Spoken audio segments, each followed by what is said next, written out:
Hey guys, tonight we're crouching beneath the dense jungle canopy of Honduras, where mossy stones and whispering cicadas guard one of the great secrets of the Maya world. Games, not just any games. Games etched in stone, whispered in rituals, played in courtyards where the air shimmered with incense and tension. You're barefoot on hot limestone, squinting into the shadow of Copán's towering stelae. A group of elders huddle in a circle, bones in their fists, pebbles on a carved board. It looks fun until you realize one wrong move could insult an ancestor. And those ancestors, they hold grudges. So before you get comfortable, take a moment to like the video and subscribe, but only if you genuinely enjoy what I do here. And let me know in the comments where you're tuning in from and what time it is for you. Now dim the lights, maybe turn on a fan for that soft background hum, and let's ease into tonight's journey together. You kneel in the dusty central plaza of Copán, one of the great Maya cities that thrived over 1,000 years ago. It's mid-morning and the sun is already burning like a torch in the sky. Sweat runs down your spine as you lean forward, elbows brushing against worn stone carvings that mark the ground in strange geometric patterns. At first, you think it might be some kind of sacred map, but then one of the elders beside you snorts with amusement, flicks a smooth pebble from a small pile, and slides it across the grid. You're not studying sacred geometry, you're watching a game. No one knows exactly what this game is called. The stone slabs scattered around the city bear no titles, but they're etched, neatly, deliberately, with grids of squares, some 5 by 5, others 7 by 7. The edges are worn smooth from centuries of fingers brushing over them. Maya archaeologists have called it patoli, though some argue that's an Aztec term retrofitted to an older tradition.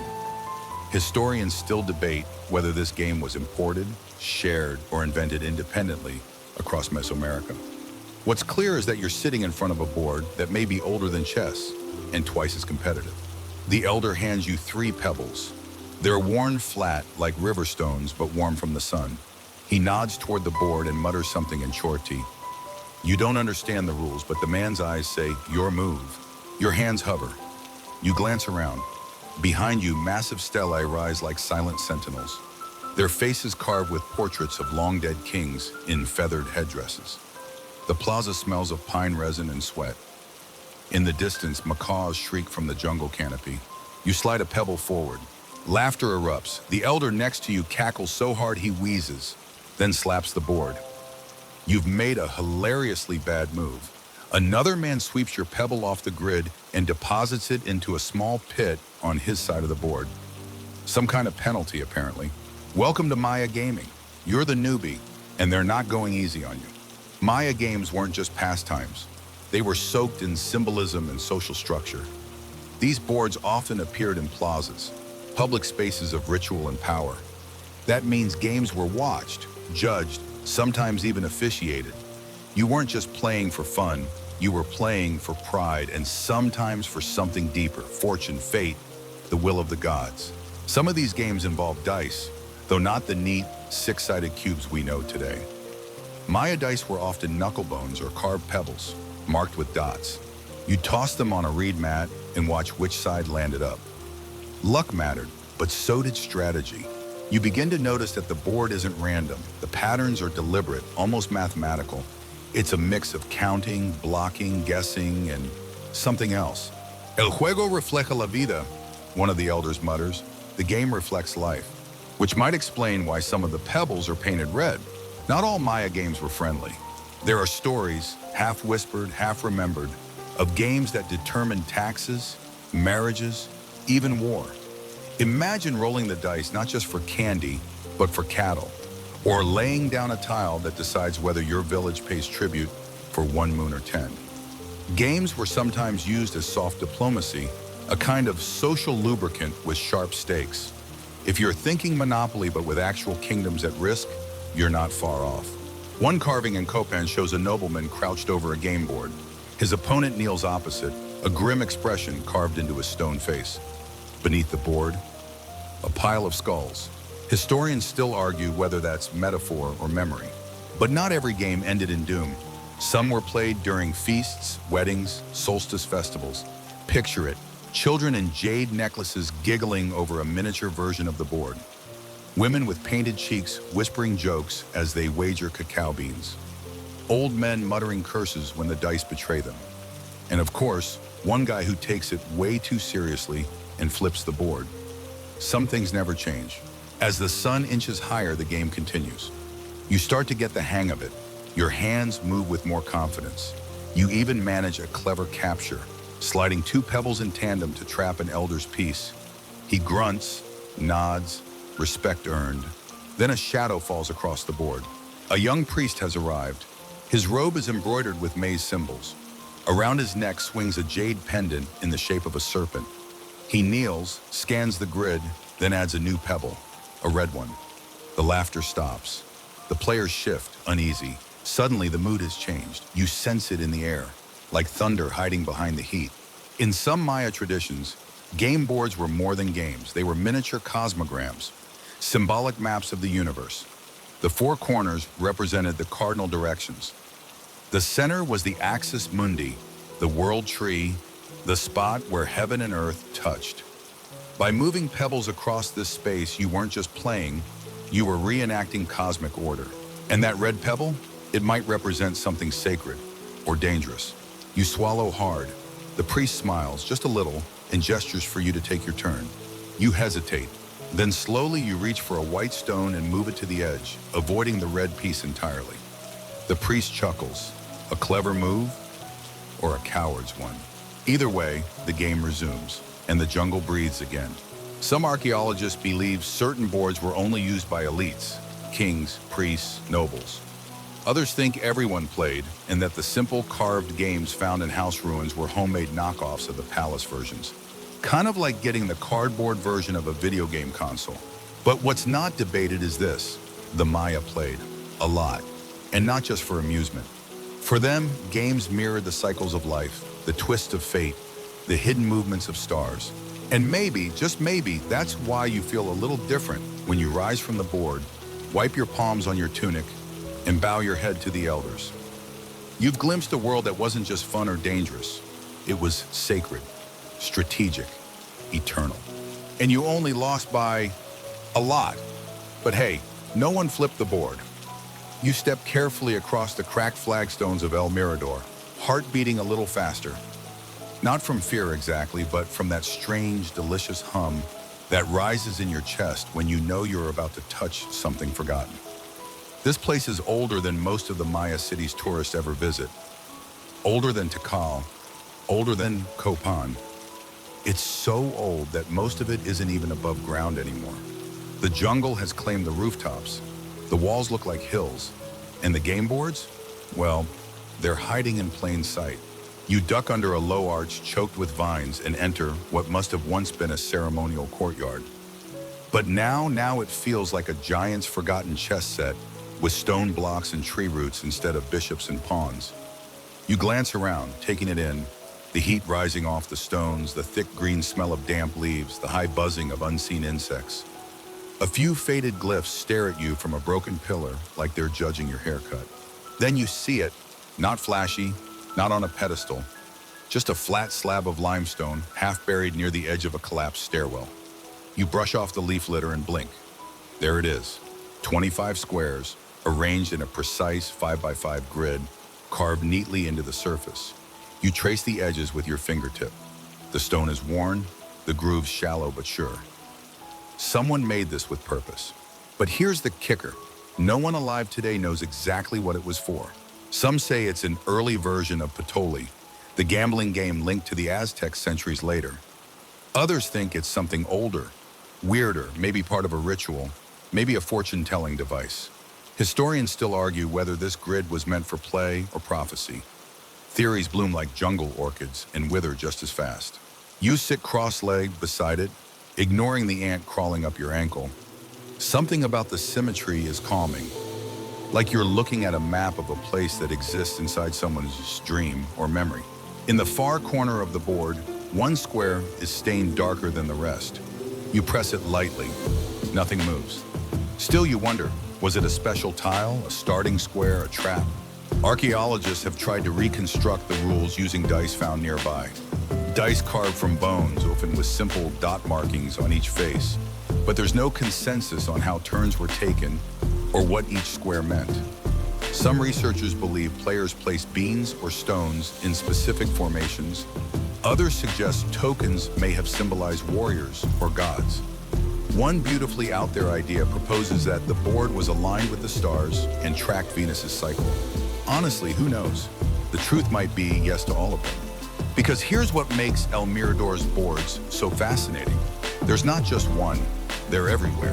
Tucked behind temples, scratched onto staircases, hidden under moss near altars. Some are small, clearly portable. Others are massive. One particularly weathered grid spans almost 2 meters, like it was meant for giants or maybe just very dramatic priests. You start to get the sense this wasn't just a casual hobby. This was part of the rhythm of daily life, maybe part of the sacred calendar, maybe even a way to teach math or cosmology to children or kings. You can't help but smile at the thought of a royal tutor wagging a finger at a spoiled prince who keeps cheating.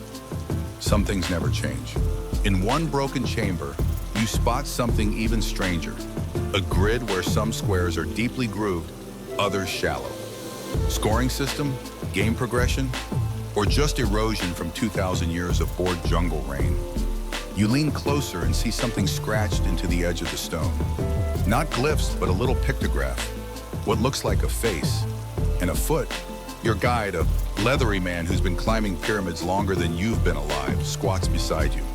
They called one game the Step of Kings, he says. Only nobles played, and only on certain days. You ask if this is that game. He shrugs. Could be. Or maybe it's where they taught monkeys to do math. He's joking, probably. You imagine 2 players seated where you are now, a bowl of cacao beans between them as wagers. Maybe a priest watching, nodding solemnly with each move.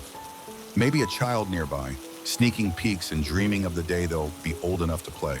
And then you hear it. A laugh, not yours, not the guide's. It comes from behind the wall. You freeze, ears sharp, heart thudding. The guide doesn't seem alarmed. Spider monkeys, he mutters.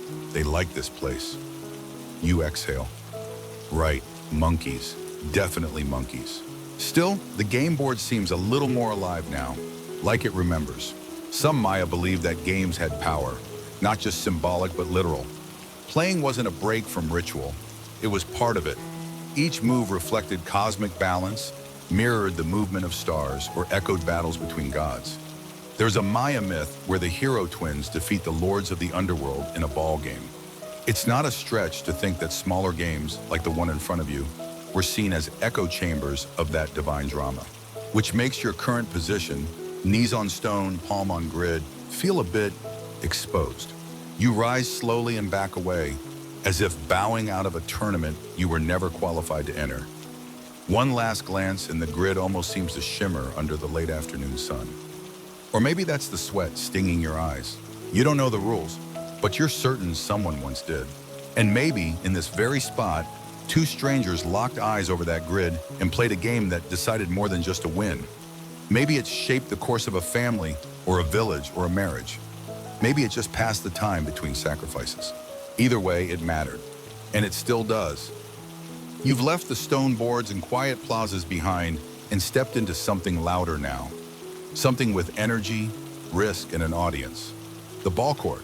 It stretches out before you like a giant capital I, flanked by steep walls that soar above your head. You crane your neck. High up on either side, stone hoops jut out from the masonry like miniature moons. You feel small, like you've stumbled onto the set of a stadium built for gods. The Maya called this place Puck, or sometimes Pits. Whatever the name, it was no casual game. And if you're thinking kickball or soccer, think again. The sun beats down. You squint across the court. 2 men stand at opposite ends, stripped to the waist, bodies glistening with sweat. One wears a thick belt of leather and wood across his hips, padding on his knees, maybe even a bit of cotton armor. No hands allowed. The ball? It's solid rubber, dense, heavy. It weighs as much as a small bowling ball, and it's hard enough to bruise your ribs if you take a bad hit. The ball flies. One player twists, jumps, slams it back with his hip. The thock echoes like a thunderclap. Pock to Pock isn't played on a board, but make no mistake, it's a game of deep strategy. Angles matter, anticipation matters, and so does stamina. Each player dances around the court like a jaguar, calculating arcs and rebounds, trying to score the perfect shot, hitting that impossibly small stone hoop high above. But here's the kicker, no one's really sure how scoring worked. Historians still argue whether the goal was to get the ball through the hoop or whether that was a rare super move. Some think points were scored when the ball bounced a certain number of times. Others think it wasn't about points at all. It was about control, about narrative, about cosmic storytelling. And yes, there's that old rumor you've probably heard that the losers were sacrificed. Or was it the winners? Depends on who you ask. The truth, like the jungle, is dense and layered. In some cities, murals show captives being decapitated after the game. But other carvings depict victorious players honored with feathers and jade. Maybe the sacrifice wasn't punishment. It was a privilege, a shortcut to the gods. You sit on one of the slanted side walls and try to imagine yourself in the game. You'd last maybe 30 seconds. The ball is relentless, the rules are obscure, and the pressure? Immense. Crowds once packed these courts, cheering, shouting, gambling. Nobles watched from shaded balconies. Priests offered incense. Somewhere nearby, a scribe jotted down outcomes on folded bark paper codices. There's a carving here at El Tajin. Granted, that's further north, more Totonac than Maya, but it shows something unforgettable. A player has just scored. Behind him, a tree grows from the neck of a decapitated man. From the branches hang human heads like fruit. Symbolic? Probably. Comforting? Not even a little. Still, the ball game wasn't always lethal. In many towns, it was a sport for youth, a way to train the body and the will. In smaller villages, kids might have played barefoot, with no hoops and no stakes, just for fun, like kids today tossing a soccer ball around. The ball? Still rubber. Mesoamerica was the first place in the world to invent it. Long before Europeans were bouncing balls in Venetian courtyards, Maya artisans were mixing latex with morning glory sap to create perfect bounce. You peer into the undercrofts beneath the court. The acoustics here are strange. Echoes bounce in ways that disorient the senses. Some scholars believe the courts were designed with acoustic effects in mind. A single clap can reverberate like a drum beat. Perhaps the Maya wanted the game to sound like thunder. Perhaps they believed the gods were listening. There's an odd glyph carved near the center line, part jaguar, part maze, part curling smoke. Some interpret it as a date. Others think it represents a mythical match between underworld deities. The hero twins from the Popol Vuh, those trickster sons of the gods, are said to have played ball with death itself and won. You stand now, your shadow long across the stone. Imagine being a player here. Nerves tingling, muscles taut, every move a dance between survival and spectacle. The elders say the game reflects life, but this one reflects the afterlife too. You take one step onto the playing surface and instantly feel it. An eerie hush. The wind stills. Even the birds pause. It's like the court remembers every point ever played, every sweat-slicked face, every cheer, every cry, every sacrifice. You look up at the hoop. Nope, still impossible. In a quiet corner of the court, near a worn bench, there's a small stone slab. Different from the others. It's not carved with images of players or gods. It's carved with rows of small circles and connecting lines. Another kind of game board. Scholars rarely mention it. Maybe it was just doodling. Or maybe the players, exhausted and bruised, needed something gentler to pass the time between matches. And so they played a board game beside the blood-stained court. The Maya didn't draw lines between sacred and secular the way we do. For them, life was a spiral. Games echoed myths. Myths echoed games. The body moved like the stars, the dice fell like rain, and every bounce of the ball was a conversation with fate. You walk the length of the court once more, fingers trailing the stone. You imagine a game where the only prize is glory, or the afterlife. You imagine cheering crowds and silent gods. You imagine the ball silent, swift, heavy, smashing into your ribs. And you decide you'd rather go back to Patoli. You're crouched now in the corner of a stifling chamber, tucked deep inside a Maya noble's house. A single shaft of sunlight slices through a cracked ceiling tile, spotlighting a curious pile of bones. Not a burial, not food waste. These bones are clean, polished, some even inked with dots and glyphs. You reach for one, turning it over in your palm. It's smooth and warm from the day's heat, not just any bone. This one came from a jaguar, and it's a die. Not a cube, not even close. More like a little carved rod, rounded on the edges, with markings on each side. You tilt it, roll it gently on the stone floor. It lands with a dull clack. One dot. You just lost your cow. Okay, not really, but if you were playing the way some Maya gamblers did, that single dot might have meant the difference between winning a bushel of maize and walking home with nothing but bruised pride, or worse, someone else's debts. Dice were everywhere in the Maya world, fashioned from deer knuckles, jaguar phalanges, clay, even shells. The more elite sets used rare materials: crystal, obsidian, jade. Your average player? They probably used animal bones, which adds a dark little twist to the idea of rolling the bones, doesn't it? Historians still argue whether these dice were strictly used for gambling or if they also served ritual purposes. Some are covered with tiny glyphs that seem too intricate for casual games. Others are found buried in caches beside incense burners or in temple corners, as if they were offerings, sacrificed not for points, but for luck or forgiveness. You roll again, 2 dots, then 4. A breeze stirs the dust. It's almost like someone's watching. In a nearby alcove, you find the remains of what was once a low stone table. On it, faint grid lines worn from use. Someone sat here often, maybe for years, maybe in secret.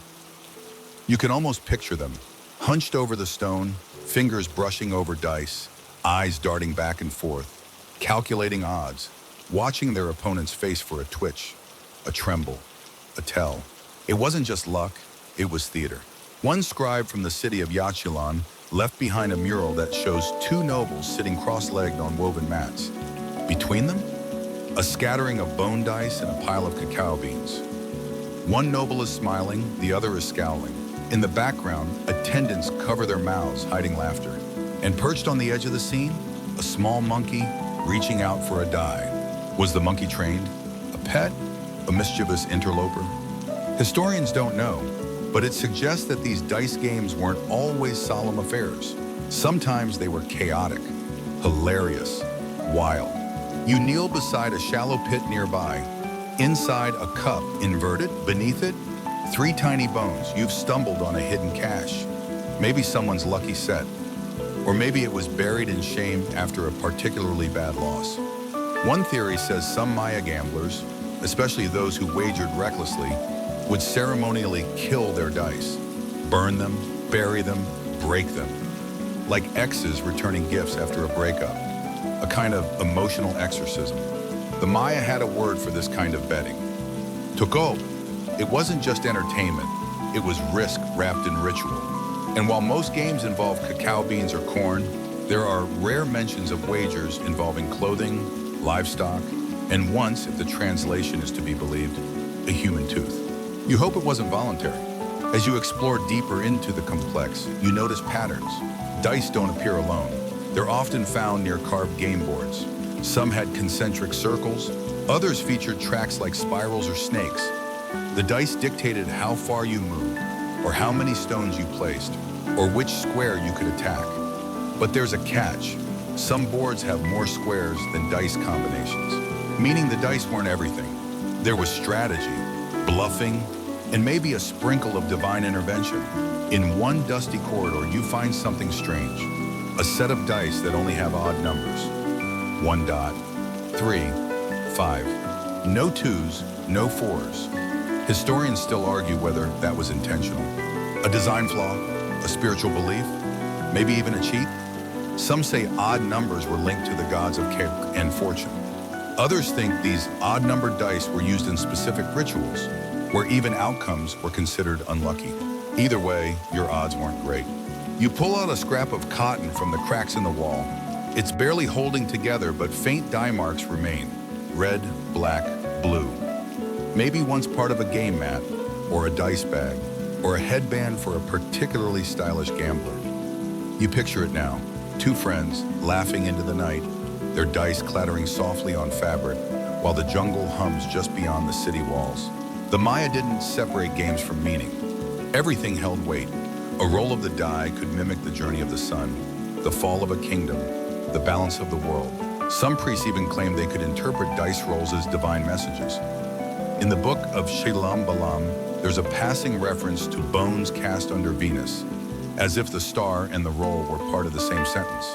You try one more roll, 3 dots, and in the corner, as the light fades, you almost think you see something shimmer. A smile, or just a shadow. You brush the bones back into the cup, flip it over and leave it undisturbed. Some games are still in progress, even after 1,000 years. You find yourself crouching in the shadows of a royal nursery now, where the stone floors are cool and the air smells faintly of crushed flowers. Outside, parrots screech and sunlight dances on palace walls. But in here, it's all hush and lull, softer voices, softer steps.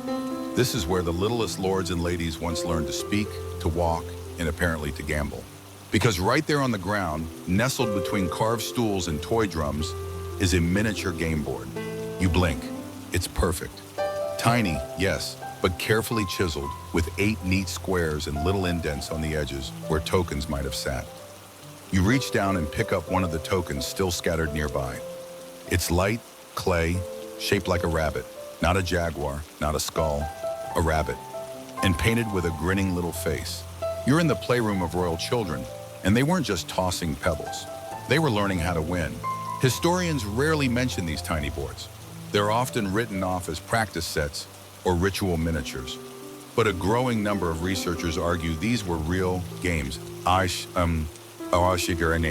designed specifically for noble kids.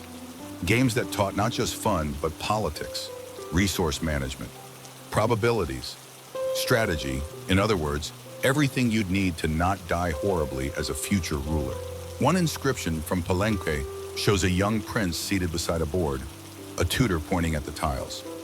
The boy looks bored, the tutor looks exhausted, and above them the glyphs say something like, he understood the 3rd movement, but failed the 4th.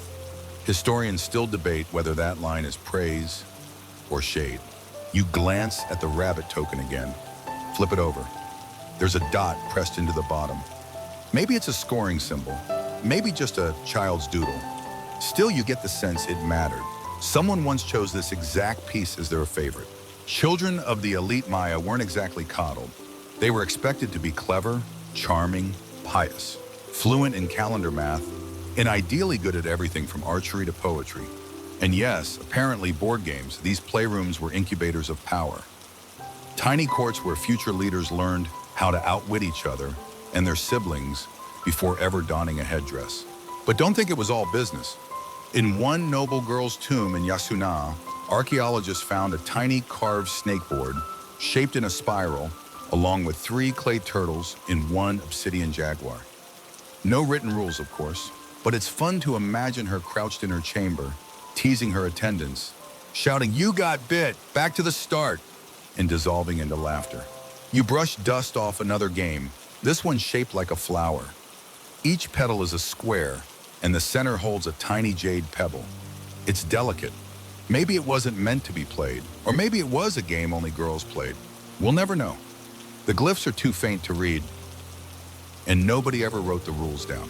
One fringe theory suggests certain noble girls use these flower games during lunar rites, playing only on specific days of the calendar, tracking moon cycles in secret, and using outcomes to predict dreams or future suitors. It sounds wild, but then again, the Maya did everything with the stars in mind.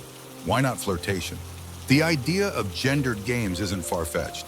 In some regions, boys were trained with war-simulating tiles and hunting dice, while girls played more symbolic, narrative-based games, ones where the goal was balance, not conquest. One recovered board even has painted emotion glyphs beside certain squares: joy, grief, anger, calm. Was it a teaching tool, a ritual, a very dramatic game of feelings-based tag? Nobody knows. But the boards exist, and they weren't just for show. In one room of the palace at Calakmul, A set of game pieces was found neatly lined up on a ledge. 20 small animals, birds, dogs, turtles, deer. One scholar noted they resembled a miniature zoo. Another argued it was a battle lineup. Personally, you think it might have been a game of strategy disguised as cuteness. Because here's the thing, the Maya understood that power starts early. If you can win a game at 5, you might win a kingdom at 15. And while their empires may have crumbled, these rabbit tokens and turtle dice still hold a kind of silent authority. You picture a little prince sitting on the floor, legs crossed, game board in front of him. His sister watches from across the room, smug because she always wins. The air smells of crushed rose petals and wood smoke. A monkey shrieks in the courtyard. And somewhere beyond the palace walls, adults argue about crops and stars and trade routes. But in here, a rabbit advances 3 squares. A deer is captured, a child claps, and the empire turns just a little beneath their feet. You wake slowly with the sound of muffled voices drifting through the woven walls of your hut. It's early, your breath still visible in the cool morning air, and your back still stiff from sleeping on a woven mat laid over packed earth. Somewhere outside, a bird with a call, like a cracked flute, greets the rising sun. Another answers, then silence. Except for the voices, they're low, firm, and close. You pull aside the curtain and step into the light. There, beneath a crooked ceiba tree, 4 men sit cross-legged around a low board carved directly into the limestone courtyard. It's not elaborate, just a roughly etched grid of lines and symbols. But the mood is thick. One man is rubbing a worn stone between his fingers. Another is bent forward, not blinking. The third is carving something small into the dirt beside him with a stick, over and over. The fourth, the youngest, just watches. No one is smiling. You watch from a safe distance. Something tells you this is not a game for outsiders. At first glance, it looks like a typical Maya pastime, the kind of board game that might have been played after a meal or during a festival. But then you notice the pile of tokens between them. Some are jade, one is bone, and another, dark and glistening in the sun, might be obsidian. And then there's the blade. It's not large, just a ceremonial knife tucked into the waistband of the eldest player. But its presence says everything. This isn't Patali. This isn't a game with cacao beans and clever jokes. This is high-stakes play. And in the Maya world, that could mean anything from loss of wealth to loss of honor, or worse. The man with the obsidian token flicks it forward. The youngest flinches. The others stay frozen. Then, with a voice that sounds like dry leaves, the elder says a word, one word. You don't recognize it, but the air seems to change with it. Denser, heavier. Then they move again. You're witnessing something far older than poker, far tenser than chess. A game where every piece might carry a promise or a threat. Historians still argue whether these kinds of Maya games were formalized or improvised, whether each city had its own house rules or if there was some ancient handbook that's now crumbled into dust. Some glyphs suggest consistency, references to the 5 steps of challenge and binding wagers. Others imply fluidity, hinting that players themselves negotiated rules before play began. But in every case, the stakes were very, very real. In markets, players wagered sacks of maize, bolts of cotton, even family heirlooms. In courts, nobles played for land, status, or to resolve disputes too politically risky to settle by war. Some chroniclers mention the practice of witness stakes, where 3 elders or priests were required to observe a game and enforce its outcome, no matter how extreme, even if that outcome meant exile. In the city of Copán, there's a mural half hidden in shadow near the Temple of the Inscriptions. It shows 2 players on opposite sides of a patterned mat. Between them, a set of 6 glyphs arranged like a cross. Above them, a death god with outstretched wings. Some scholars believe this was a depiction of a death match game, where players, perhaps prisoners or disgraced nobles, played for their lives. Others argue it was symbolic, a cosmological metaphor for fate and time. Still others say the mural is simply unfinished, and we've made too much of it. But it doesn't feel unfinished, especially not now, as you watch the man with the carved stick dig a groove into the earth. Not deep, not hurried, like a tally mark. A count of losses, turns, victims. You sit on a nearby stone and try not to breathe too loudly. There's a story from the Highlands, told by elders and scoffed at by academics, of a game called Extun Kajal, the bone turn. Supposedly it involved 12 pieces in 12 steps, with each round representing a stage of a person's life. Birth, youth, love, strength, betrayal, illness, memory, fear, regret, sacrifice, vision, and death. According to the tale, you could play through your own life. But if you reached the end and didn't win, the game took something, not metaphorically. You imagine that now, one of the men at the board glancing up, staring through you, asking softly if you want to sit down. Play around, bet your future. You decline. One of the players draws a bone token, yellowed, cracked, maybe from a deer or something less innocent, and places it on a central square. Another growls. The tension swells, and then the elder says something again. The play ends. Tokens are gathered, 2 are kept. 1 is burned in a small fire pit to the side. That token? A carved rabbit. You've seen it before in the hands of royal children. Cute, playful, but here it's just fuel. And still no one laughs. The Maya didn't have a word for game that meant only amusement. Their term, kot, meant to step or to move, but also carried ritual weight. Games mirrored life, reflected heaven, simulated war, predicted crops. Everything had double meaning, triple even. Take Tzolk'in, the sacred 260-day calendar. Some game boards were arranged in 13 by 20 grids, mimicking it. Players moved tokens across time, not just space. One set of dice, found in a cenote near Chichen Itza, was carved with numbers and day signs. A throw might determine when you'd marry, or fall sick, or be summoned to war. Which means the men you're watching, they might not be playing at all. They might be consulting, seeking something. Sacrifice wasn't always visible.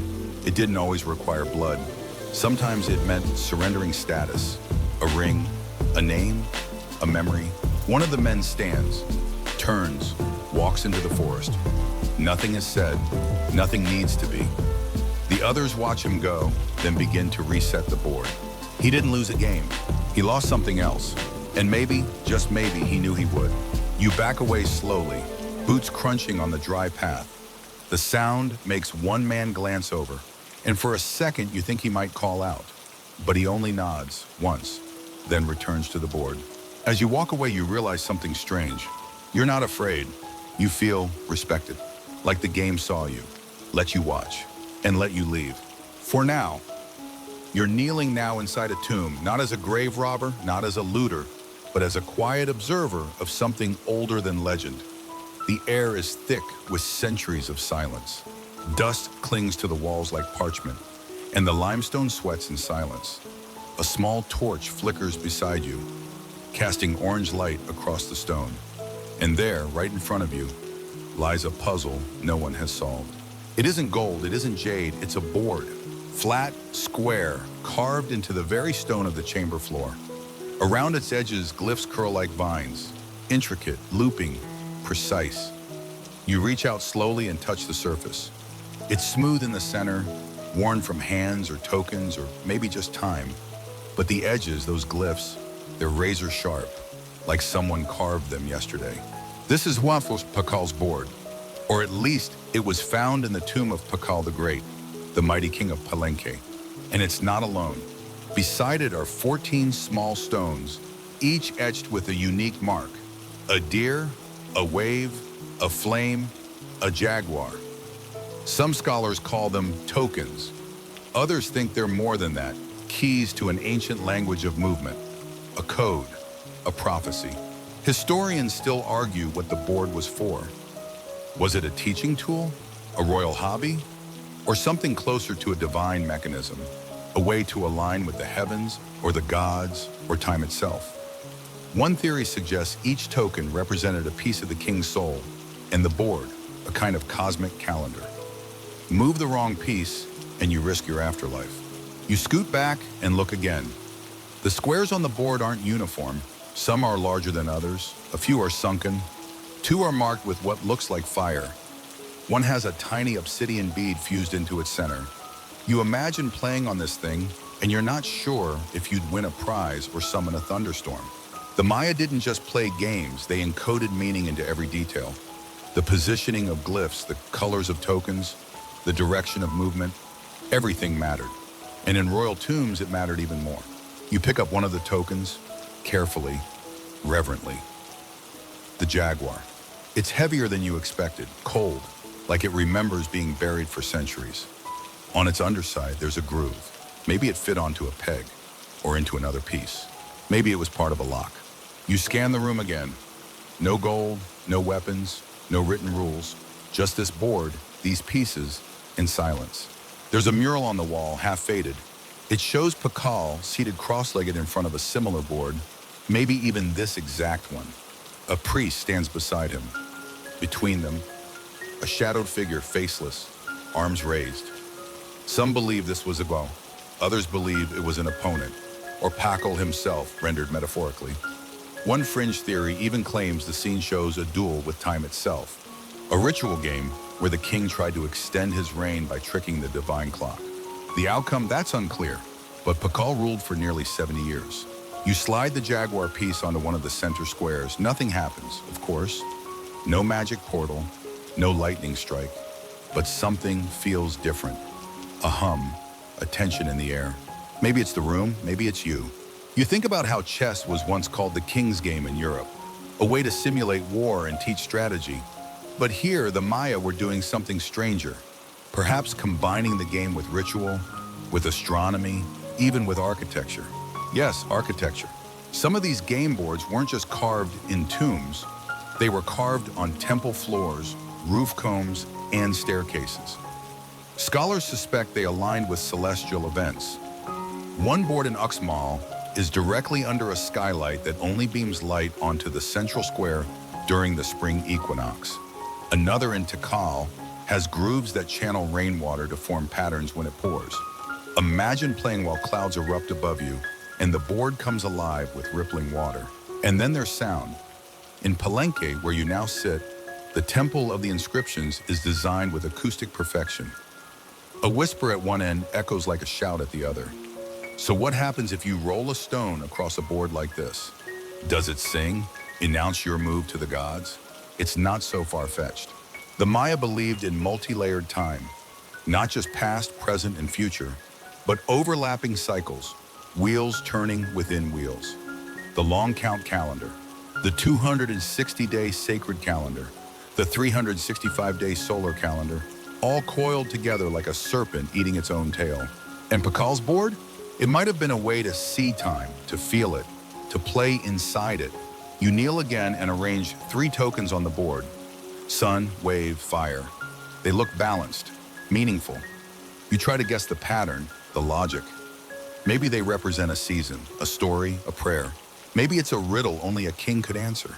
You wonder if Pakal played this alone, late at night after ceremonies, running his fingers over the board, asking questions of the sky. Or perhaps he never touched it. Perhaps only his priests did, interpreting the patterns and relaying cryptic advice. Don't sail tomorrow. Marry the woman with the maize birthmark. Name your son after the storm. Or maybe no one ever played it. Maybe it was built as a model of something else entirely. A metaphor in stone. A miniature of Palenque itself. A map. That would explain the sunken squares, the off-center groove, the fire glyphs. Some scholars now believe the board was a topographic abstraction, a symbolic version of the city, or the kingdom, or even the world. Playing it wasn't about winning, it was about understanding. You rise slowly, the weight of the jaguar piece still in your palm. Outside, the jungle hums, a wind stirs the trees, and in this small tomb, you feel something vast moving beneath your feet. Pakal's board may be unsolved, but it isn't silent. It's just waiting for the right question. You're moving now, walking softly across flagstone streets, long swallowed by vines, stepping over roots thicker than your thighs, brushing past fig trees and air plants that grow like ancient dreams in the cracks of a city no one truly owns anymore. This is no single place. This is all of them. Tikal, Calakmul, Yaxchilan, Chichen Itza. The great Maya cities, once humming with life, now reclaimed by the forest green patience. And with every city you pass through, every faded wall and crumbled ziggurat, you begin to see a pattern, not in the buildings, not in the altars, but in the games. The boards are everywhere. Each one is slightly different. Different sizes, different layouts. Some have 25 squares, others have 50. One rare board from Copán, 72 tiles in a circle like the petals of a sun. But the most interesting part isn't their shape, it's how they change. Because here's the secret most tourists miss. The Maya didn't have one version of their board games. The games traveled, evolved, shifted with time and terrain.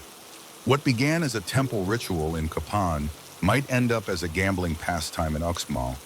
What was a sacred calendar game in Tikal might become a marriage game in the Highlands. Rules bent, pieces changed, symbols morphed. And yet, the idea stayed the same. A flat surface, a grid, a contest, a story. You kneel beside a particularly worn board near the edge of Chichen Itza. It's carved right into the steps of a platform that might have once held dancers or fire jugglers, or both. This board has symbols you haven't seen before. Triangles interlocking with spirals, like the path of a storm. You run your fingers along the lines. They're soft with age, but still clear. Someone once played here, maybe many someones. And they brought this version of the game with them from where? Maybe Tikal, maybe farther. Trade routes crisscrossed Mesoamerica like veins, ferrying obsidian, cacao, quetzal feathers, and games. Merchants didn't just bring goods, they brought dice, they brought boards, they brought rules, in variations and stories. One city's Board of the Four Suns became another's Maze of the Twins. Same bones, different skin. You pull out a charcoal rubbing from your pack, taken back in Palenque. It shows a square grid with corner glyphs, maze, rain, sun, and jaguar. But this board, the one at your feet, its corners are fire, shell, moon, and snake. Similar structure, different cosmology. Were they meant to be interchangeable, or were these separate rituals entirely? Historians still argue about it. Some believe the Maya treated games like living texts, constantly rewritten but always respected. Others insist each region had its own orthodoxy, its own strict rule set. But when you see the sheer diversity of carvings sprawled across the peninsula, it's hard not to side with the former. The games moved, like stories, like myths. You flip to another rubbing, this one from Quirigua. It's rectangular, yes, but shaped like a river. No corners, only curves. Players must have moved tokens from the source to the mouth, tracking floods or harvests. Or maybe something more spiritual, like the soul's journey from life to rebirth. And in every city, you notice subtle changes in the tokens too. In Tikal, they were mostly bone, carved with notches and dots. In Calakmul, they're smooth clay discs with sunbursts stamped into them. In Uxmal, stone cubes with glyphs of animals and clouds. And in a small remote site near the Guatemalan border, you once found a bag, still tied shut, miraculously preserved in a sealed tomb. Inside, a set of seed pods, marked with ash, burnt slightly, used again and again. You hold one in your hand now, turning it over. Even the smallest version of the game carried weight, even in the smallest town. That's the thing, this wasn't just a noble pastime. In the great cities, sure, you had elaborate boards made from polished limestone, obsidian markers, elaborate rituals. But travel down into the valley, through the maize fields and slow rivers, and you'll find farmers playing with corn kernels on bark, children drawing boards in dirt with sticks, elders betting tortillas on who can reach the center square first. Same rhythms, same drama, same quiet thrill when the piece lands just where you hoped it would. Because that's what games do. They spread, they adapt. And in the Maya world, they didn't just spread across land, they spread across class. The king and the farmer, they weren't playing the same game exactly, but they were tapping into the same instinct, the same dance between luck and choice, between knowing and guessing, between watching and risking. You pull your map from your pack. Across the paper, you've marked every site where a game board was found. Red dots for the elaborate ones, blue for the small, green for fragments. It looks like a constellation, a sky of stories laid across stone and soil. and every dot tells a different tale. In Tikal, there's a board found carved into the side of a guard tower. Its pieces were dice shaped like tiny pyramids, 4 sides, sharp at points. They say it was used to settle arguments among warriors. If the roll went high, you walked free. If it went low, you paid in arrows or chores, or teeth. In Yaxchilan, a mural shows a woman and a man seated before a curved board, flanked by 2 twin scribes. The caption reads, "He moved first, but she saw the future." Some believe it's the only recorded instance of a prophetic game, a match not of skill, but of fate. Or maybe it was just poetic exaggeration. Still, you like to think she won. In Uxmal, you found a board carved into a bench in what looked like a school. Faint chalk lines still visible. 8 counters shaped like frogs. Were they teaching mathematics? Or preparing children for the more serious games later in life? Like the marriage game, the dowry game, the don't insult the king game. You pass through one more village ruin, half hidden under a slope of moss. Here, the game board is almost impossible to see. The lines are faint, the pieces are gone. But nearby, scratched into the wall, is a line of glyphs. Your guide translates it slowly, lips moving over each ancient syllable. It was played here, they remembered. And that's what it feels like. These places are remembering. Not just who ruled or what gods they served, but how they played, how they taught, how they loved, how they risked a little and won a little more. It's tempting to think of ancient civilizations in monoliths, unchanging, uniform, frozen in time. But the Maya weren't frozen. They moved, they shared. And their games, their boards, their dice, their handmade rules traveled with them like sacred cargo.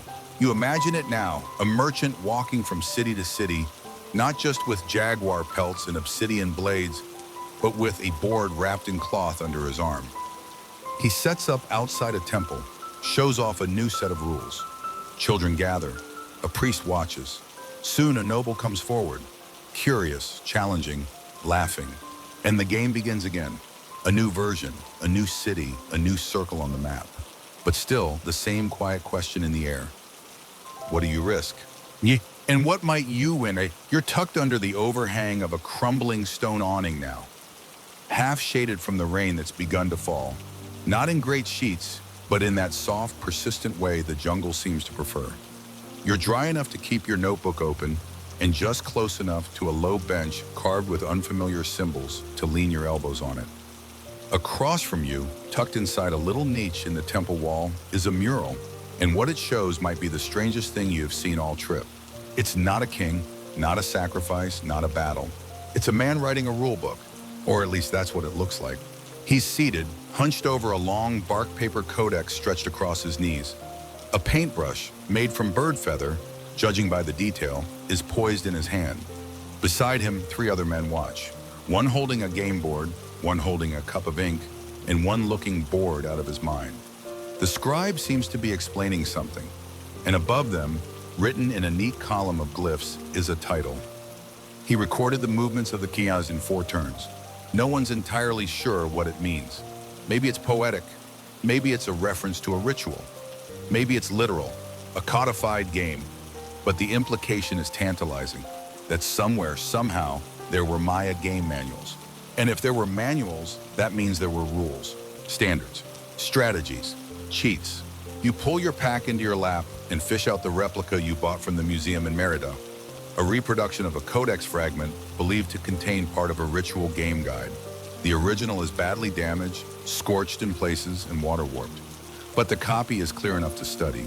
There are 14 glyph clusters, each followed by what seems to be a diagram. The first cluster translates roughly to, the board is laid as the sky is divided. The diagram shows a cross, horizontal and vertical lines intersecting, with 4 dots at the corners and 1 in the middle. A 5-point grid, easy enough. But the second cluster is stranger. The jaguar steps 3 paths and less bound by the turtle. And there's an arrow showing a counter, maybe a jaguar piece, jumping over another, stopping short of a square marked with a moon glyph. Historians still argue whether this is symbolic storytelling or an actual movement rule. Was the jaguar a game piece, a player role, a metaphor for the person reading the codex? Some suggest this entire section was meant as a divination ritual. each move echoing a mythic battle between Earth spirits. Others think it's just a game, a beautifully overcomplicated, high-concept jungle version of checkers. But here's the twist. Across different codices, across murals, carved lintels, even painted pottery, we see glimpses of these scribes again and again. Men with ink-stained fingers, eyes squinting at bark scrolls, occasionally surrounded by players mid-game. It wasn't just nobles who played. It wasn't just farmers or children. Scribes played. And more importantly, they watched. They recorded. Some even think they were referees. One painted pot shows a small council gathered around a board. At the center, a man holding no piece, no token, just a brush. Everyone looks at him. He raises one hand, and a single glyph beside his mouth reads, he judges. Scribes weren't just record keepers. They were arbiters, codifiers, analysts. And when the games grew complex, when disputes arose or new versions clashed, they became the rule makers. You sit quietly and imagine it. Two players arguing under the hot midday sun, sweat running into their eyes, fingers jabbing at the board. That was 5. No, you skipped the maze square. Did not. A third man sighs, rolls his eyes, dips his brush, flips to page 6 of the codex. Look, page 6.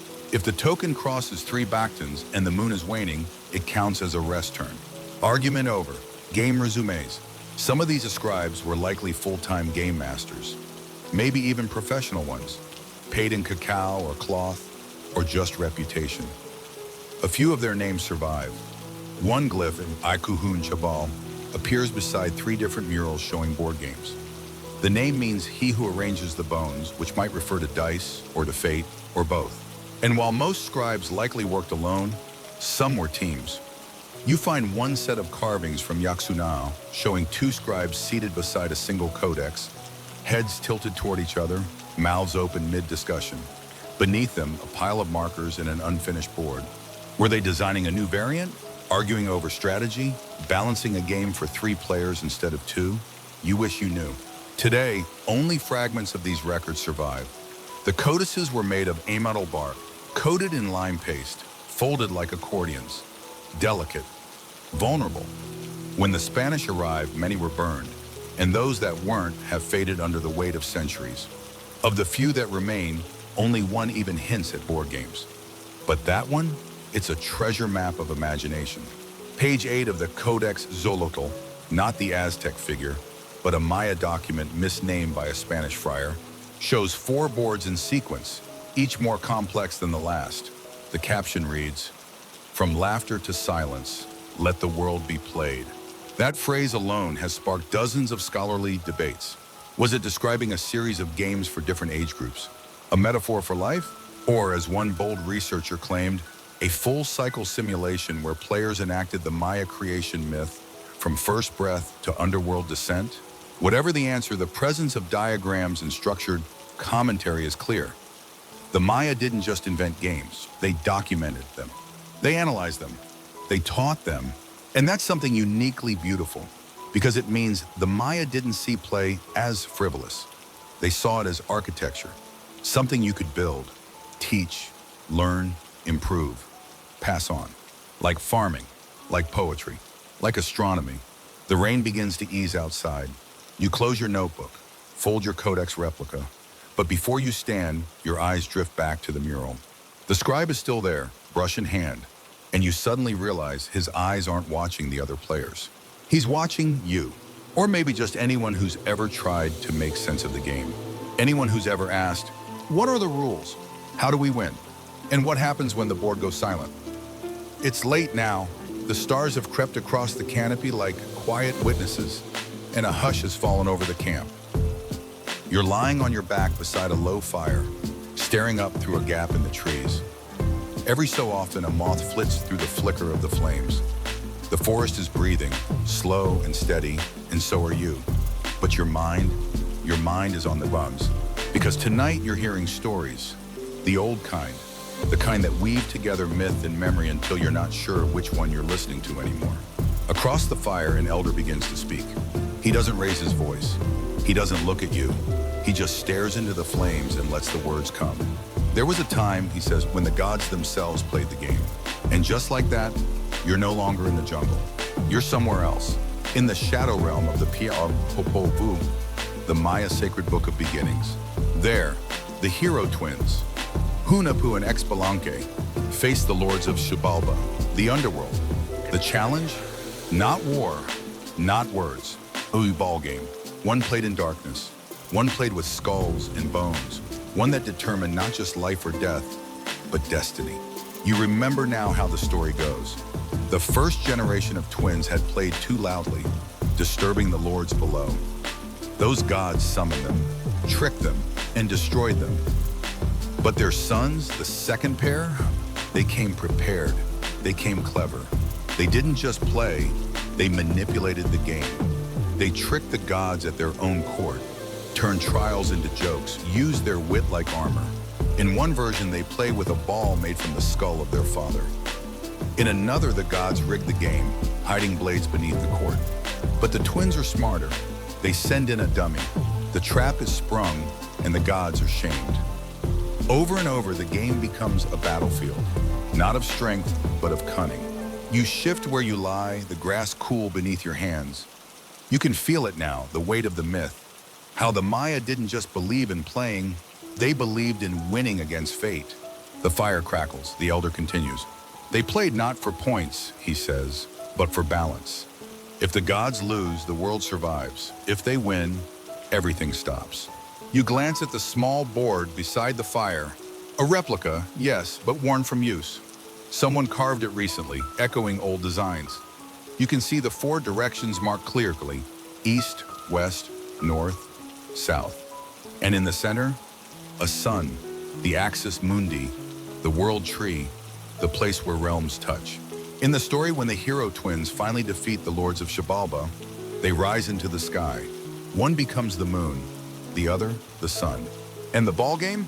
It doesn't end. It just moves to a higher court. Historians still debate whether these mythic games were symbolic or ritual reenactments. Some believe the ball game was staged during festivals to retell the story. Players dressed as gods, stakes set high, sweat flowing like prayer. Others think the myth came from the game itself, that the ball court inspired the cosmology, not the other way around. There's evidence for both. In one temple frieze at Tonina, gods are shown watching from the clouds as mortal players leap and strike the ball. Above them, Venus shines. Below them, maize grows. The message is clear. Every game echoes the heavens. Some ball courts were even aligned with celestial paths. One in Copán is oriented so that the sun hits its center precisely at equinox. Another in Yaxchilan mimics the shape of the Milky Way, curved slightly, elongated, as if the stars themselves had been carved into stone. You think about that now, staring at the night sky, about how every Maya game may have been played twice, once on Earth, once above. But it wasn't just the ball game. Other myths describe board games played by gods and spirits. One obscure tale, recorded in fragments in the books of Chilambalam, speaks of a sky jaguar who challenges the wind to a game of chance. The stakes? The direction of the monsoon. The pieces? Shells and stars. Another describes a goddess who lures suitors into playing a spiral game of love. If they win, she grants a harvest. If they lose, she steals their voice. Is that a myth or a warning? Either way, the idea is clear. Play was sacred. To move a token wasn't trivial. It mirrored divine motion. Every square mattered. Every roll of the die echoed the chaos of creation. And that's why in some carvings, we see players praying before a match. Not after, not for victory, but for permission. In Quirigua, a panel shows a man lighting incense beside a game board. His opponent waits, respectful. The caption reads, "They called the directions. They asked for the center." That's not a game mechanic. That's a theology. Because in Maya belief, balance was everything. Life wasn't about dominance, it was about restoration. Keeping the world steady, the rain timely, the crops healthy, the ancestors pleased. And if a game could simulate that, if it could reflect those cycles, then it became more than entertainment. It became a ritual of rebalancing. And maybe that's why the gods played too, because even they needed practice. The elder by the fire finally goes silent. The flames hiss in the damp air. A log collapses into coals. You lie there listening to the night breathe. Above, a shooting star streaks across the darkness. Was that a game piece? A divine move? Or just luck? You don't know, but you think the gods are watching. And they're still playing. You're squatting now on a cool stone ledge inside what was once someone's home. Not a king's palace or a grand temple, but a modest household somewhere near the outskirts of a Maya city. The walls are crumbling, the roof long gone, but the shape of the room still speaks. One hearth, one sleeping area, and one small alcove carved low in the floor. Inside that alcove, half buried in soil, is a ceramic bowl turned upside down. You reach for it carefully, turn it over. Inside, a handful of fall game tokens, still intact. They're simple, smooth clay, about the size of your thumb, no elaborate glyphs, no ornament, but one is shaped like a fish, another, a turtle. A third bears a tiny notch on one edge like someone tried to mark it, perhaps to cheat, or perhaps to remember which one was theirs. Because here's something most archaeologists agree on. People have always cheated at games, and the Maya were no exception. These humble tokens don't have the glamour of jade markers or obsidian dice, but they're more revealing. They were used, hidden, possibly even altered. And not in the grand plazas where nobles competed in stylized matches. No, these were the tools of everyday players, people who played after dinner, before rain, during festivals, while watching children, or waiting for the fire to burn down. You hold the turtle token to the light. Its belly is blackened, burnt, not accidental. It was placed in fire either to harden it or to mark it.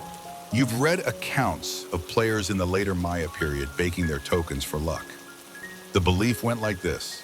A token that endured the fire once would be braver on the board, more likely to advance, more likely to win. Others took the opposite view. A burnt token had been punished and was now unlucky, like a soldier who'd already failed in battle. Even now, historians can't agree whether the token burning was symbolic or strategic. But the evidence is there, in homes, in middens, in caches beneath worn household shrines. You start to see a picture, one not of grand formal games, but of domestic gaming culture, a whole layer of Maya life that's often ignored. Think of it, a grandmother in a woven tunic setting up the board on the floor while two children bounce impatiently nearby. The prize? First sip of tamarind water. The loser has to chase the chickens back into the pen. Or a tired husband betting a few beans with his wife, hoping, really hoping, that his lucky jaguar token holds true tonight. Or maybe even a rowdy group of teens, late at night, whispering over the board while their parents sleep, laughing, arguing, faking dice rolls in the shadows. And yes, cheating, because some of the surviving pieces tell on their owners. A disc found in the ruins of Lamanai was discovered with a notch so subtle it would be invisible on the board but easy to feel with a thumb. Marked for someone's palm, weighted slightly, enough to make it land just so. Another found in Givenchy has a faint indentation filled with crushed charcoal, possibly for scent, possibly for a tactile cue. In one especially telling find near Karakol, archaeologists uncovered a bag of tokens that had been carefully stacked to always roll in one of two directions. When shaken, they'd clatter convincingly, but always land favorably. Someone clearly had a system. And here's where it gets more fascinating. These weren't just cheats for winning cacao beans or bragging rights. In some places, the cheating appears ritualized, expected, almost sacred. One mural fragment from Uxmal shows a player being caught, surrounded by pointing fingers and laughing spectators. But instead of punishment, the glyph beneath him reads, "He was clever. Let him serve the gods." So, cheating was rewarded? In certain contexts, yes. It seems there was a cultural distinction between dishonorable deceit and skillful manipulation. A player who cheated well, who tricked opponents without breaking the structure of the game, was sometimes seen as blessed by the gods of fortune, respected for outwitting fate. A clever cheat was a kind of hero. You start to think of it differently, not as a violation of the rules, but as playing with fate itself, testing the boundaries, seeing if the world would notice. And here's where it all twists again, because some tokens weren't used to win at all. Some were buried, purposely. In a site outside Tulum, a shallow grave contained 7 game pieces. Each was broken, cracked down the middle, and laid beside a child no more than 5 years old. Around the bones, dried maize, a small rattle, and a pot with jaguar designs. The burial wasn't royal. It was protective. One archaeologist theorized that the broken pieces were part of a game the child had loved. Another claimed the tokens were witnesses sent with the spirit to guide them in the afterlife. A third offered something more chilling, that the tokens were sacrificed in place of a second child. Historians still debate the meaning, but the implication is profound based on tokens had identity, and sometimes they had to be broken. You shift again and look at the notch on the fish token. Was this one broken, saved, retired? One inscription from the highlands reads, "He lost 10, but his token lived."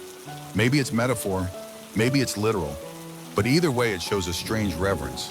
These weren't just tools, they were companions, vessels for luck, for memory. And when they were no longer useful, they weren't tossed, they were ritually retired. In one village you read, players would melt wax onto a token and place it on a shelf above the hearth. Let it warm, they said, and it will sleep. The token would no longer be played, but it would be honored, like an old soldier granted rest. Other pieces were given to children, passed down like family heirlooms. One token found in a cave bore 6 different owners' marks, each layer scratched beside the last until the final inscription read, "Mapam." Now it is still. You're thinking about your own childhood now, the toys you named, the cards you refused to trade, the dice you swore were lucky. Turns out the Maya felt the same, maybe even more, because for them a token wasn't just clay or stone. It was agency. It was a small, portable piece of fate. To move it was to declare something. To mark it was to claim something. To bury it was to release something. You sit back and let the turtle token rest in your palm, and in the silence you feel something flicker between your fingers. Memory, luck, the last echo of a forgotten win, or maybe it's just the weight of a game that never truly ended. You're seated now inside a smoky chamber built of rough stone and packed earth, tucked within the walls of a Maya stronghold. Less ceremonial, more functional. You can tell by the smell. Ash, sweat, and the faint metallic tang of dried blood. Torches flicker in sconces carved from deer antlers, casting jumping shadows across the floor. And what's on the floor? A battlefield. Not a real one, not yet. This one is etched into a unit-wide flat slab of limestone, shaped like a sprawling grid. Around its edges, little stone markers stand in rows, lined up like soldiers waiting for orders. Some are round, others square, one set painted black, the other red. It's not a game of chance, it's a simulation. You scoot closer, careful not to disturb the setup. A man leans over the board, grizzled, older, with a bone-bladed knife strapped to his hip. Beside him, a younger man watches, arms crossed. He's not touching the board, just observing, learning. You're not in a temple, you're in a command room. And this board? It's how they plan wars. This isn't hypothetical. Carvings, murals, and fragments of codices from across the Maya world show scenes like this again and again. Leaders crouched over grids, moving pieces, discussing positions. Some pieces are shaped like warriors, others like huts, still others like stars. One especially vivid panel from Bonampak shows generals gathered around a board, arguing with their fingers extended, each pointing to a different square. The caption? Where they stepped, others bled. This wasn't a toy, it was training. Historians call them tactical boards. And while only a handful survive intact, they paint a compelling picture. The Maya may not have had standing armies like Rome or conscripted battalions like Egypt, but they thought about war strategically. They studied it, anticipated it, rehearsed it, and how better to do that than with a game. Each piece on this board represents a type of unit: archers, slingers, runners, guards. The black pieces are larger, probably representing the attacking force. The red, defenders, maybe even villagers. The board itself isn't symmetrical. One side shows a river cut into the stone with delicate curving grooves. The other, a row of dots leading up to a square filled with what looks like maize stalks, perhaps symbolizing a food store or a sacred place. This isn't a game of balance. It's asymmetrical. One side trying to destroy or steal, the other trying to hold and protect. The board teaches you how to think like an opponent, how to predict, adapt, outmaneuver, which is exactly what the Maya were known for in real battle. They didn't win wars through brute force. They won them through deception, ambushes, terrain control, surprise attacks during calendar rituals, diplomacy and marriage as weapons, betrayal as a calculated move. And the best way to prepare? Practice, on stone, with tokens. There's a stunning painted pot from the Payton region that shows three men clustered around a large flat surface. One has an obsidian piece in hand, another has just knocked over a red one. The third? He's laughing, a hand to his chest. The glyph beneath him? So he turned the forest against them. It sounds poetic, but it's not. The glyph is a direct reference to all guerrilla tactics. Fighting not on the battlefield, but in the jungle. Using trees, mud, rain, time. You run your fingers across the carved river on the board. It's smooth, clearly worn from use. A water route. You imagine tokens moving up it, small canoes marked with shell pieces, slipping past defenses while the bulk of the forest draws attention elsewhere. Classic feint, classic Maya. And then you remember another board, a smaller one, found in the ruins of a royal school. This one didn't have war pieces. It had fruit, crops, animals. It simulated not battle, but logistics, which makes sense. What's a siege without food? What's a campaign without roads? The Maya knew this. That's why some of their tactical boards included calendar tracks. Days marked out in spirals or zigzags, forcing players to account not just for terrain and units, but for time. You couldn't just win, you had to win before the next moon, or the start of the rainy season, or before the maize rotted in storage. It was war with a clock ticking. You sit back and breathe in the torchlight. This board didn't exist in isolation. It was part of a broader system. Maya leaders, especially in large cities like Calakmul or Naranjo, received elite educations. They learned astronomy, language, ritual, and strategy. The boards weren't just games, they were curricula. A way to train the next generation of rulers, not just in diplomacy or poetry, but in movement, logistics, timing, and intuition. One codex fragment even outlines a question ritual promotion system for military advisors based on how they performed on game boards. Move a piece poorly and you got feedback. Master the layout and you moved up. It wasn't just merit, it was memory. These games preserved real battles, real tactics, real mistakes. You look again at the younger man across the board. His brow is furrowed. He's focused, not just on the present match, but on absorbing everything. The older man nods, then removes one token and places it elsewhere. The new position reveals a pattern, a trap, a kill zone. The younger man's eyes widen. Lesson complete. And it wasn't all theory. There are accounts, mostly passed down in oral histories, of Maya war councils gathering in secret before a raid and reenacting their plan on a board. One elder even claimed that before the final battle at Dos Pilas, the king moved a single red piece across a river square and said, "If this reaches the maze, we win." It did. They did. You stand slowly, trying not to disturb the arrangement on the board. It feels wrong to touch it. Even though this one's long abandoned, the lesson still lingers. The smoke, the whispers, the quiet thrill of strategy. You realize something then. These weren't war games. They were war rehearsals. And every stone token moved? It was a memory of real blood, a preparation for what the jungle would demand, and what the gods would witness. You've left the ruins behind tonight. Not entirely, but far enough to escape the stone and sun and glyphs. You're on the edge of a small village now, what might have once been a satellite hamlet for a larger Maya city. It's quiet here, no temples towering overhead, no priests whispering incense chants, just the gentle creak of woven hammocks, the crackle of firewood, and the of cicadas tuning their instruments in the brush. But you're not here for rest. You're here for a night game. They don't play it in daylight. Never have. Not in this village. The board comes out only after sunset and only under certain conditions. Warm wind, dark sky, no rain, and silence. It begins like this. A clay lantern is lit, not too bright, just enough to glow. Fireflies are coaxed from their jars and placed around the playing space. their flickering bodies like stars scattered across the edge of the dirt circle. A child draws the board in the dust with a stick, two spirals mirrored like lungs, and a winding path between them. And then the players sit, four of them tonight, two older women, one boy, one quiet man with a scar on his cheek and a slow smile. The pieces? Smooth river stones, no glyphs, just feel. Each player selects two, one black, one white. They place them on the outer spiral beside small piles of pebbles that serve as wagers. Cacao beans, if you're lucky. The first woman begins with a whistle, not at anyone, not even aloud, just between her teeth. Then she taps her black stone 3 times against the dirt. The others watch, and the game begins.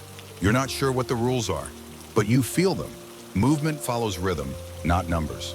Tokens shift forward or backward depending on the firefly's flicker. If a bug lands on your piece, you pass. If it lands between players, everyone gives 1 bean to the center. If 2 bugs blink at the same time, someone must reverse their turn. It's chaotic, but beautiful. Historians rarely talk about games like this. There are no carvings of it in temples, no codices explaining its rules. It's not a royal pastime. It's an oral tradition, passed down not by scribes, but by grandmothers. And yet, it might be the oldest game of all, because night games like these don't require boards or dice or even light. They require memory, presence, intuition, and fireflies. You sit beside the circle, shoes off, toes curled into the dirt. A firefly lands on your arm. One of the women glances at you. "You're in now," she says. Everyone laughs. Your token is placed on the board for you. The boy, no more than 9, slides it to your left. You copy what he does next. Tap once, hold your breath, and wait for a flicker. None comes. You move forward 2 spaces. Nothing happens. Someone to your right hisses when a bug lands on their white stone. They groan, toss one of their beans into the fire. The scent of toasted cacao fills the air. This isn't a game about winning. It's a game about a flow. Every move must match the mood. If you rush, the fireflies avoid you. If you're tense, your piece doesn't hold its space. It sounds superstitious. It probably is. But when you're in the circle, it feels real. One anthropologist recorded a version of this game in the 1940s. He called it Pien Kihiltan, the speaking light. He couldn't translate most of the rules, but he noticed a pattern. Games ended only when the players stopped laughing. If no one laughed for 3 turns, the game was over. Some players tried to win by withholding joy. Those ones never got invited back. The woman beside you shifts her weight and slides her white stone backward, 2 steps. She doesn't blink. A firefly hovers above it, undecided. The boy coughs. The bug lands.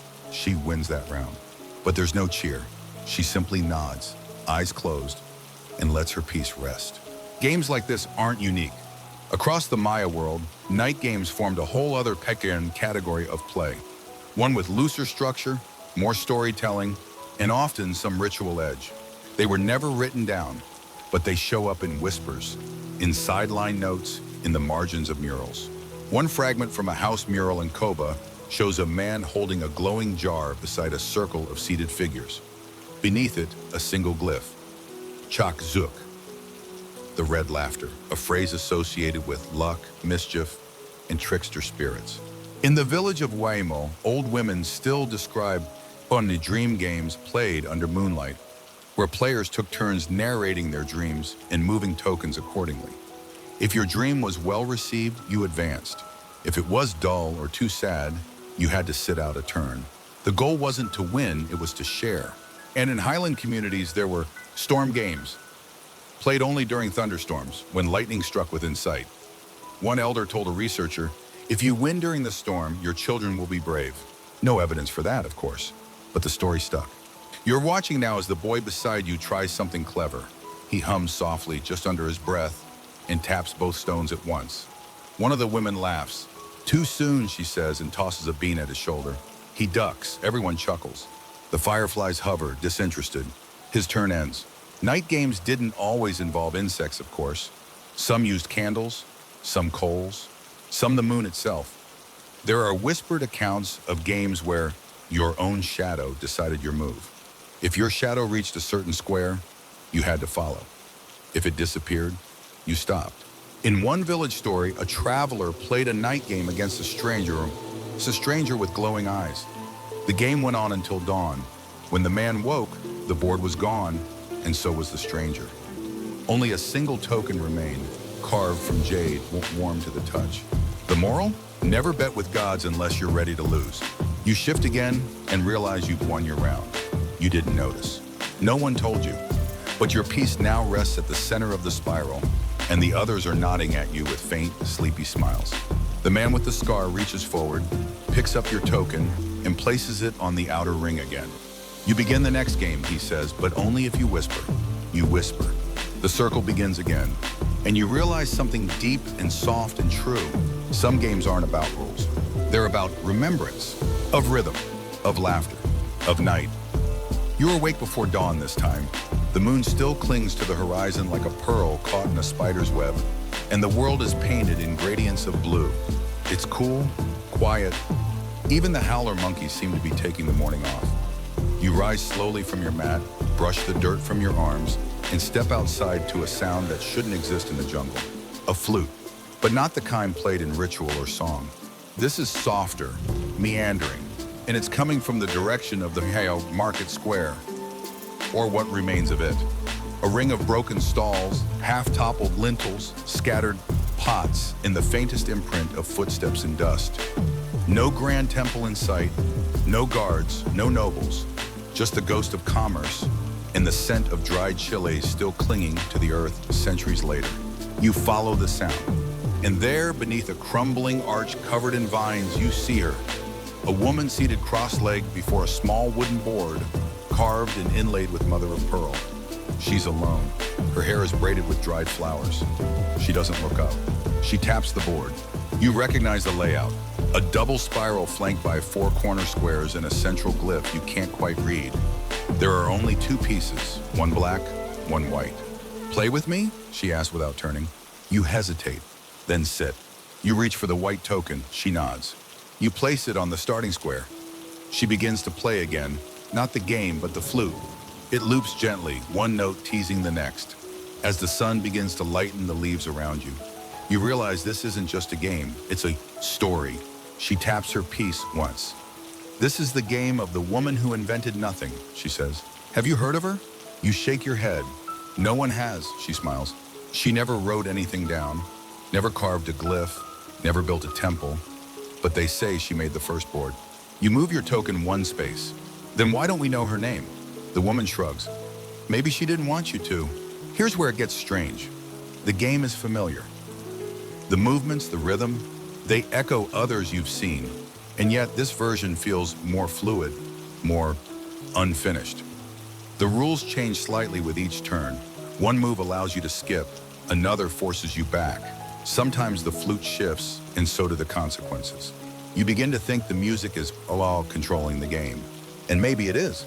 Because according to a fragment of oral tradition recorded in the Itzá region, there once lived a woman, never named, who created the first spiral board after watching water flow into a cracked bowl. She didn't claim it as invention, she called it remembering. And the rules, she changed them every night. Not to confuse, but to match the sky. If the moon was waxing, pieces advanced quicker. If Venus rose before dawn, players had to share tokens. If the stars blinked twice, everyone passed. She was the first gamekeeper, not by decree, but by intuition. Was she real, you ask aloud? The woman across from you moves a piece without answering. Historians still argue whether this inventor ever existed. Some say she's a symbolic echo of the moon goddess Ixchel, who governed weaving, fertility, and magic. Others believe she was real, but erased, passed over in the scribes' records because she didn't fit the mold. No war, no blood, no lineage, just play. But her legacy lingers. In certain regions, games bearing spiral designs are referred to with feminine suffixes. One in the Yucatan is called Ixtocob, she who flips. Another board, Amam, Porsche, found near Lake Petén Itzá, was marked with faint traces of red pigment and crushed flower petals, buried in a woven basket. It was never finished, just begun. Archaeologists believe it was abandoned. Locals believe it was offered, As you play, you begin to notice the board reflecting more than your moves. It reacts. The piece you touch now rests in a square marked with what looks like wind. A soft breeze follows. Her next piece lands on a glyph for fire. The flame of the lantern behind her shifts. You glance up. She's watching you now. You're changing the story, she says. I thought I was following it. She smiles again. That's how you know you're doing it right. The Maya understood that stories weren't fixed. Myths bent like rivers, and history curled like smoke. Some scholars insist that was the genius of their culture. Not just what they recorded, but how willingly they let it evolve. The woman who invented nothing may have been an author who didn't write, a priestess who didn't preach, a player who never needed to win. One Maya folktale tells of a woman who beat the gods at a game by refusing to move. She simply sat, stared, and waited. The gods grew impatient. One left, then another, until only one remained. And she whispered, I win. Her prize? Time. She lived for 3 lifetimes before stepping off the board. You place your piece in the center. The game ends. No applause, no tally, just silence. And the sudden awareness that you feel lighter. Not because you won, but because something let go. The woman stands, wraps her flute in a cloth, takes the board and places it gently in a palm leaf basket. What happens now, you ask? She pauses. Now you teach someone. But I don't know the rules. She nods. Exactly. And walks into the forest. You sit there for a long time. The sky above warms to gold. A breeze stirs the grass. Somewhere in the distance, a bird sings 3 notes in a row. Soft, curious, final. The woman who invented nothing has vanished. But her game? Her story? It never needed her name, only her memory. And now, somehow, it's yours. You've come full circle now. Back to the forest, back to the hush, back to the dirt paths between broken temples, where vines write their own stories and birds call names you'll never quite learn. You're not alone, not really, because scattered all around you are echoes, boards, pieces, scratches in stone, and something else too, a rhythm, a whisper, the sense that you've been playing something all along. Today you are walking through a clearing recently unearthed by rain and time. The archaeologists aren't here yet.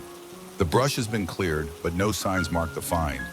You're among the first to see it, a smooth, moss-covered slab set flat into the ground like a stage. Around its edge, faint carvings, a grid, spirals, dots, and at its center, a piece, just one, made of polished stone shaped like an eye with a tiny divot in its core.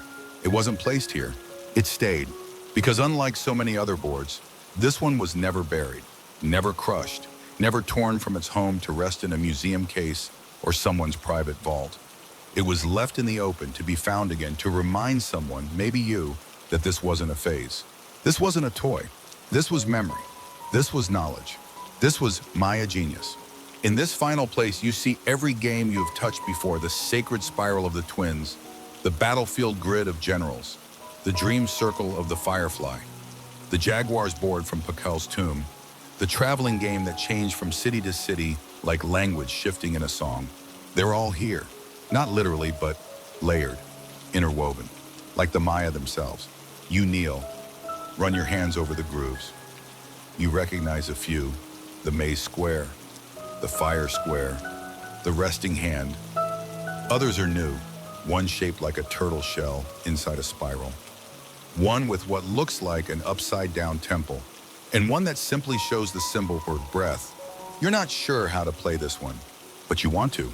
The Maya weren't just masters of stone and calendar, they were masters of systems. And play, for them, was never a distraction. It was structure, reflection, a shadow of reality sharpened by imagination. You think of the children's boards, where rabbits raced frogs through painted mazes. You think of the traders rolling dice between market stalls, the generals practicing retreats in smoke-lit halls, the priestesses using pieces to explain star movement to young initiates, the gamblers, the scribes, the lovers, the thieves. You think of the woman with no name, and the gods, especially the gods, who, according to the Popol Vuh, played not to win, but to balance, to keep the world turning. And now you're here, in the quiet, in the after game. There's no winner today, there's no tally. Just a board, and a silence that hums with knowledge. Not the kind you recite, but the kind that lives in your hands. You place the eye-shaped piece in the center of the board. You don't move it. You just sit. And in that stillness, something shifts, not around you, inside you. Like you've joined something, not a game, a memory, a lineage, a dance passed from hand to hand, voice to voice, across stone and ash and night, across cities forgotten and names rubbed smooth. A game that taught, that warned, that laughed, that prayed, that remembered. You rise slowly, leave the board as you found it. You don't look back, because the game doesn't end when you stop playing. It waits for the next player, for the next whisper, for the next move. And as the forest closes behind you, leaf by leaf, it's not silence that follows. It's a hum, low, patient, familiar. Like someone somewhere is already setting the pieces again. And now, as the final echoes of jungle birds fade into the hush of evening, your breath begins to slow. You've walked through shadowed temples and quiet homes, through markets, tombs, and courtyards, tracing the forgotten games of a people who never stopped playing, even when the world stopped watching. Close your eyes now and picture that last board, left out under the stars, smooth and quiet and waiting. Let your thoughts spiral around it, like the players once did. Let them settle like dust in morning light. The Maya didn't just build pyramids. They built meaning. They built moments, one move at a time. And even now, those moments ripple through time like fireflies in the dark, lighting paths you didn't know you were following. So tonight, wherever you are, in a city, in a village, in a room warmed by the soft hum of a fan, let the stories rest. Let the pieces still. You don't need to know all the rules. You never did. The game will wait for you. It always has.